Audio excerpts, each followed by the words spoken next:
out and we'll have a nice time together. But people are responding and have questions they want answered, so let me dig into what we've got for this week. Scott Stevens, who still remembers 10-cent beer night. So do I, Scott, not with any great pleasure. He said, I hear you almost got in trouble for calling it a riot. Not almost got in trouble, I got in trouble. But the owner of the team, Nick Maletti, got back into town and surveyed the scene, talked to a lot of people, and then told the then president of the team, the late Ted Bonda, he reported it like it was. So leave him alone. God love Nick Maletti. We've got a question, who are some of your favorite players on the Cavs and Indians? You know, the fellas that I liked on the Indians the most were the guys that, well, you don't remember. Do you remember Tommy Ragland? He called me on the phone out of a clear blue sky here about a month ago. It was really good to talk to him. Horace Speed was an outfielder for the Indians briefly. He was the one when Al Hrabosky of Kansas City was doing his relief pitcher thing where you go behind the mound and get himself all psyched up. Horace Speed came to bat against Hrabosky and went to the backstop and turned his back on Hrabosky and talked to his bat. And Hrabosky later said, the minute he did it, I knew I had him. And you know what? He struck him out on 3 pitches. But guys like that I loved. They were there trying like heck to stay in the league. And some of them made it, some of them didn't. Jack Brohammer, second baseman. Dwayne Kuiper, the only ball player I ever asked for an interview, or for well, I've asked him for a lot of interviews, but for an autograph, and it hangs on the wall in my den.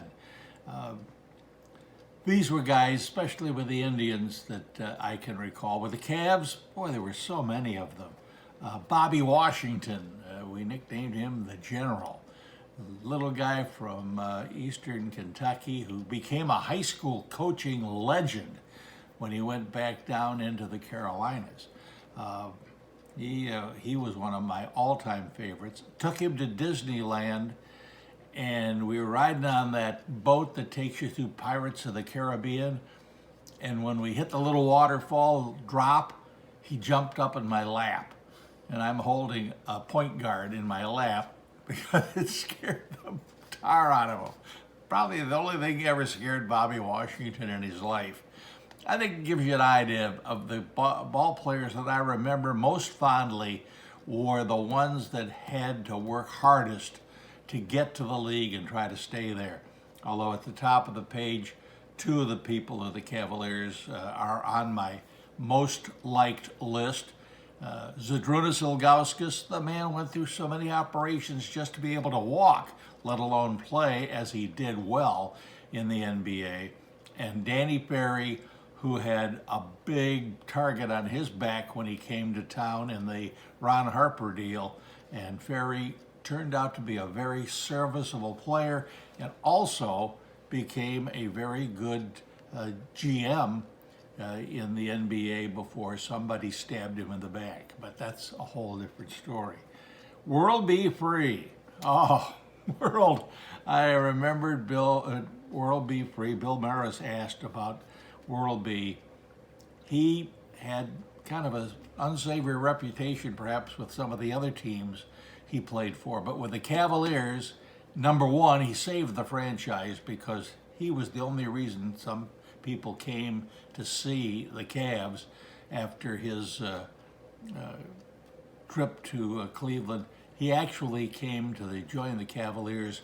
They flew him in a helicopter across Lake Erie because we were playing an exhibition game in Windsor against the Pistons. And when he landed, the reporters were all there. And he said, you know what? These guys wanted me so bad they flew me overseas. That was World, but he really treated the fans wonderfully well in his time in Cleveland. One of my favorite players. What is my best memory of the old Cleveland Arena? Well, that was my first trip to the big time, so to speak. So although it was, as the players referred to it, the black hole of Calcutta, to me, it was like the Taj Mahal because I was in an NBA arena. I don't care how dark and dank it was. I was there, and it had a very special place in my mind because I was doing NBA basketball.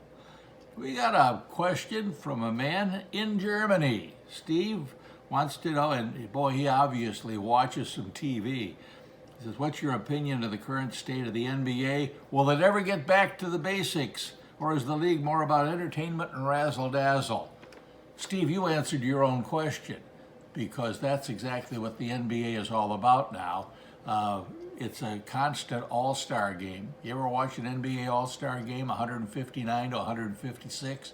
Well, it's getting that way in the NBA. That black stripe out there called the three-point line, it is now what everyone considers to be a layup. So, yeah, I don't think, maybe, they say what goes around comes around. I think Gary Alexander of the Indians was the first guy I ever heard say that. So maybe it will return to its basics, but it's a long time down the road, and I sure won't see it. Edgar Jones. Edgar Jones and his dunks. The thing I remember most about Edgar, the night the Lakers got their championship rings, and I think Edgar went for 24 at the Forum in LA. And after the game, they asked him about his game. And he said, I quote, "I like to block shots with my face." And someone observed, yeah, that face looks like it's blocked a lot of shots. But how hard was it to call Michael Jordan's famous shot? I was in a recent automobile accident, and I didn't realize that it happened until after it happened. And that's pretty much the way Jordan's shot was. It was up, it was in, and then it hit you. Boy, that's it, game, set, and match. And that's when the sadness stepped in. But it was a moment we'll all remember. Now here's something I do remember. The LeBron James 25 straight points against the Pistons in the playoffs. Of all of the great things I've seen LeBron do, and I've seen a lot of them, and I've seen other great performances. I remember one night, Philadelphia, whose name now I cannot remember. That's the trouble with being old. You can't remember names of great players. But the one I'm thinking about is the LeBron James in Detroit, 25 straight points. Given the fact that it was in the playoffs, it was a must-win game for the Cavaliers. That really was a tremendous performance, the best that I've ever seen. Sooner or later, I knew we'd get around to this one. How about your favorite menu item at Samaski's in Valley City? I've got two places I go to all the time. Taylor's in Lodi and Samaski's in Valley City. And at Samaski's, it's the calzone. It's really a treat. But anything on the menu is good.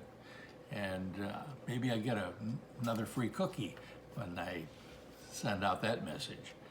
Well, that's pretty much the questions that I have come up with to answer this week. And I really do look forward to seeing you Saturday morning in Eastlake at the big get-together. I think we're going to have a good time. A lot of laughs. I think we'll have some fun. So, and I have a couple of things that you might enjoy seeing and procuring. So, bring your wallet. See you Saturday.